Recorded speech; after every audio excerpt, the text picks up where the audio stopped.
E aí, pessoal, tudo certo? Hoje a gente vai mergulhar de cabeça em um dos maiores mistérios do mundo do trabalho. O que, no fim das pontas, faz a gente agir como age dentro de uma empresa? E para desvendar esse quebra-cabeça, a gente vai contar com a ajuda de dois gigantes, dois pensadores que mudaram completamente a forma como a gente entende isso: Kurt Lewin e Chester Barnard.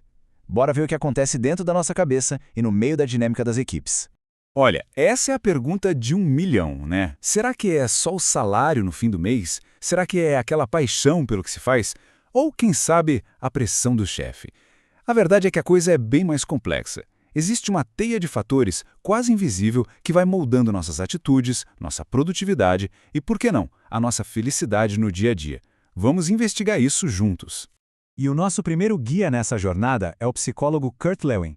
A ideia central dele é de uma simplicidade que chega a ser genial. Para entender por que uma pessoa faz o que faz, não adianta olhar só para ela, isolada. É tipo tentar entender um peixe analisando ele fora do aquário. Não faz sentido. O comportamento humano só se revela de verdade quando a gente olha para o ambiente e para o contexto em que ele acontece. E o Lewin foi ainda mais fundo para definir esse tal de contexto. Ele diz que as nossas ações são, na verdade, o resultado de uma dança, uma interação constante entre dois mundos. De um lado está o nosso universo pessoal, a nossa personalidade, os nossos valores, aquilo que a gente sonha e o que a gente teme. Do outro lado está o universo social, a cultura da empresa, as piadas internas da equipe, até o humor do escritório naquele dia específico. É uma mistura disso tudo. E o mais incrível é que o Lewin conseguiu transformar essa ideia toda numa fórmula quase matemática. Aqui está simplificado, mas a ideia é que o comportamento é uma função da pessoa e do ambiente. E por que isso é tão importante? Porque não é uma soma simples, é uma interação dinâmica, uma coisa afeta a outra o tempo todo. E na prática, isso nos dá duas alavancas para mudar as coisas. A gente pode trabalhar no desenvolvimento da pessoa ou a gente pode transformar o ambiente de trabalho. Agora, a forma como o Lewin imaginou essa interação é simplesmente genial. Ele chamou de teoria do campo. Pensa assim, cada um de nós está no centro de um campo de forças invisíveis, um campo psicológico. Algumas dessas forças nos empurram para frente, outras nos seguram. Imagina um analista que precisa entregar um relatório super importante. A vontade de impressionar a chefia é uma força que empurra, mas o medo de errar e levar uma bronca é outra força, que freia. O resultado final, a qualidade do relatório, é o equilíbrio exato entre essas forças. E essas forças basicamente se dividem em dois times. As forças motivadoras são como o vento ao favor, a chance de ser promovido, um elogio na frente da equipe, um projeto que desafia. Já as forças restritivas são as âncoras que nos prendem. Burocracia demais, falta de computador bom, comunicação que não flui. O nosso dia a dia no trabalho é essencialmente um grande cabo de guerra entre essas duas forças. Certo. Então a gente já entendeu como o indivíduo funciona nesse campo de forças. Mas, vamos ser sinceros, a gente quase nunca trabalha sozinho. Então, como é que o grupo e o nosso líder entram nessa história toda? O Lewin foi um dos primeiros a estudar a sério a tal da dinâmica de grupo, e o que ele descobriu foi revolucionário. Uma equipe não é só um monte de gente junta no mesmo lugar. Não. Um grupo cria uma espécie de personalidade própria, com suas próprias regras, suas próprias piadas e uma pressão social que vai moldando cada pessoa ali dentro. E muitas vezes, essa vontade de pertencer ao grupo acaba sendo mais forte do que as próprias convicções da pessoa.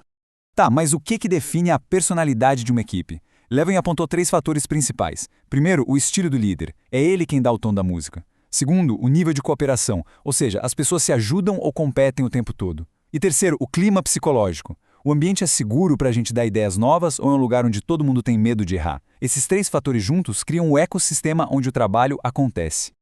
Vamos dar uma olhada no primeiro estilo de liderança, o autocrático. É o famoso modelo de comando e controle. O líder manda, centraliza tudo e a equipe obedece. Numa situação de crise, onde precisa de rapidez, pode até funcionar. Mas no dia a dia, o preço é alto.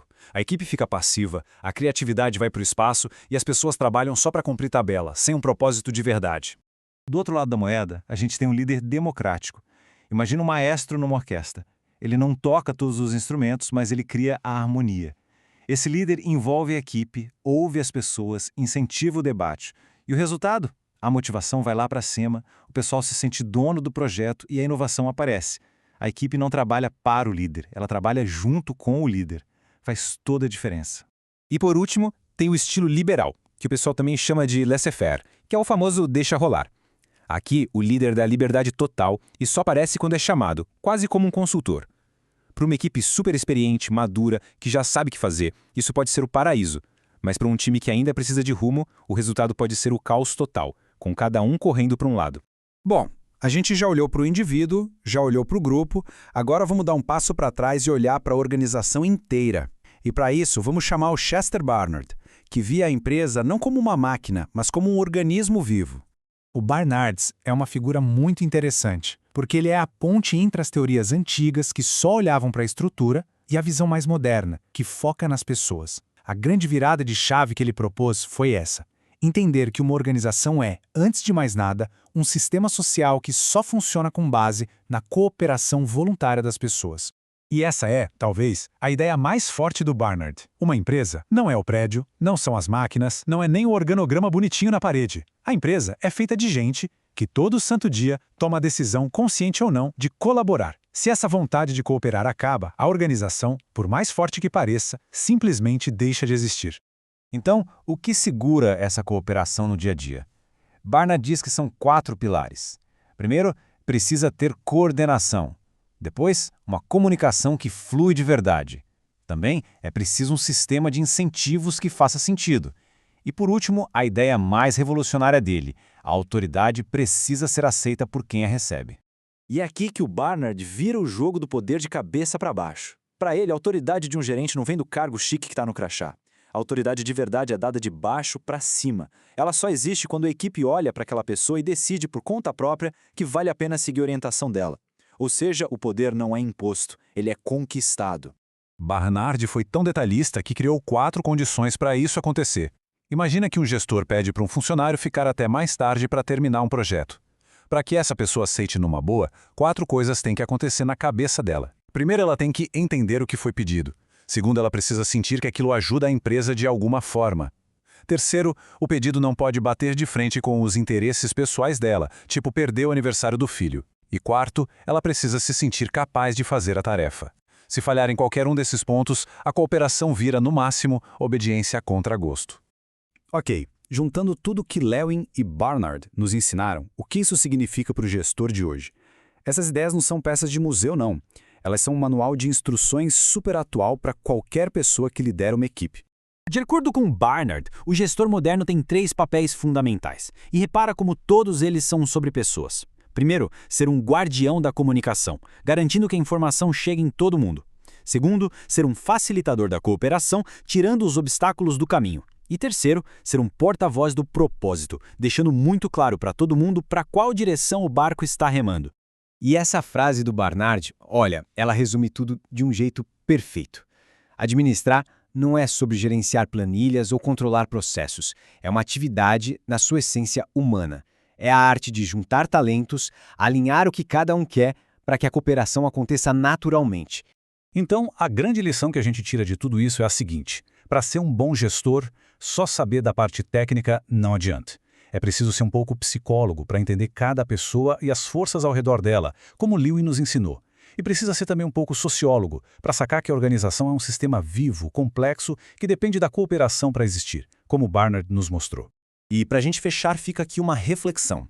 As ideias de Lewin e de Barnard deixam claro que o futuro da gestão não está no controle, no poder. Está na habilidade de inspirar, de facilitar a colaboração. A grande pergunta que todo líder, ou quem quer ser um, precisa se fazer é: como eu crio um lugar onde as pessoas queiram cooperar, e não um lugar onde elas simplesmente tenham que obedecer? A resposta para essa pergunta, meus amigos, pode mudar tudo.